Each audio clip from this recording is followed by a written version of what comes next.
Hello students, I am Surbhi Gupta and today we will discuss class 9th topic Introduction to Euclid's Geometry. In this topic, I discuss the questions related to exercise 5.1. So let's start with the topic. The first question is that a line segment is given to you AB and a midpoint is given denoted as C. So what is given to you? What is given to you? AC equals to BC. This is given to you as C is the midpoint of AB. So AC is equals to BC. Now, what you have to prove? You have to prove AC is half of AB. You have to prove that this AC is half of this whole line segment. This you have to prove. Okay? Now, let's start with the proof. We know AC is equal to BC. This is given to you. And we need to prove this. So what we will do? We add AC to both the sides. On the left hand side we are adding AC. On the right hand side we are adding AC. On both sides we are adding the similar value. Okay? And you know, as per Euclid's axiom, when equals are added to equals, then wholes are equal. That means AC plus AC is twice AC. And what is BC plus AC? This plus this is AB. This 2 is in multiplication with AC. When I take this 2 from left hand side to the right hand side, this will come into division. So AC will become half of AB. And this we have to prove. Hence, proved. Okay, this is the fourth question of exercise 5.1. Now coming down to the fifth question.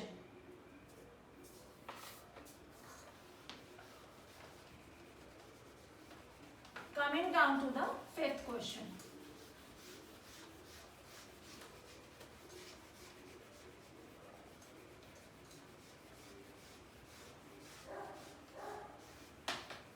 The fifth question says, exercise 5.1, fifth question. It says that there is a line segment AB and two midpoints are there, C and D. Okay? What it is given? It is given AB is a line segment and C and D are the midpoints. Can a line segment have two midpoints? No. This we have to prove that a line segment cannot have two midpoints. So what we will do? We know AC, this AC. So first we are taking C as the midpoint. Suppose C is the midpoint. In the previous question we are doing, if C is the midpoint, then AC is half of AB. This we have proved in the previous question. Similarly, if C is the midpoint, I can write AC is half of AB. And if I take D as the midpoint, I can write AD is half of AB. If C is the midpoint, then AC is half of AB. If D is the midpoint, then AD is half of AB. Both are equal to half of AB.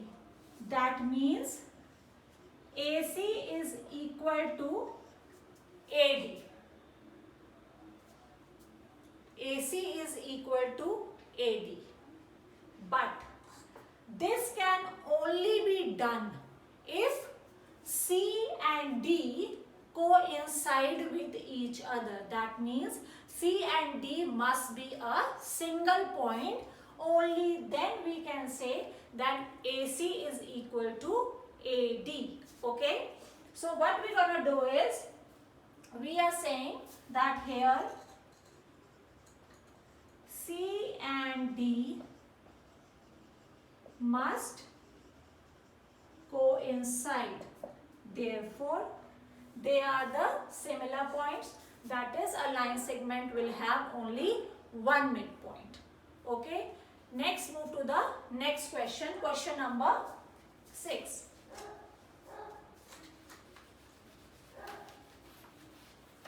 Question number 6. Question number 6 says,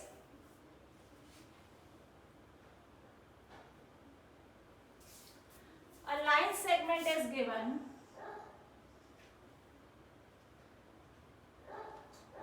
A line segment is given to you in question number 6, and the points are marked as A, B, C and D.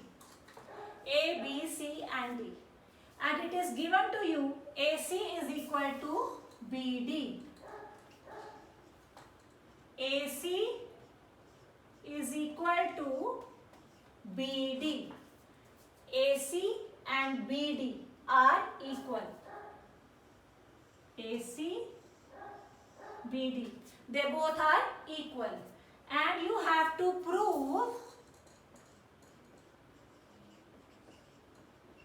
what you have to prove?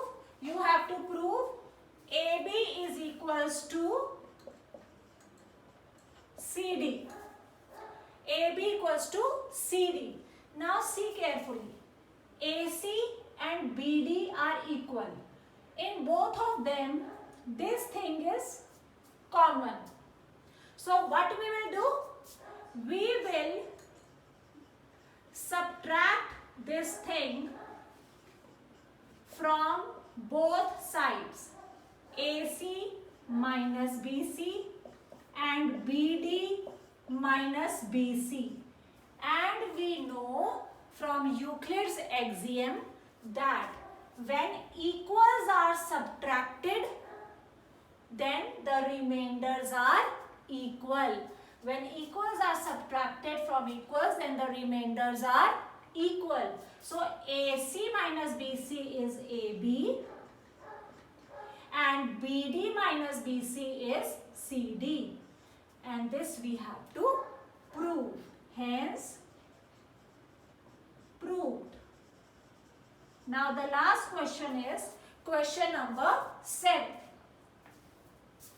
Question number 7, exercise 5.1.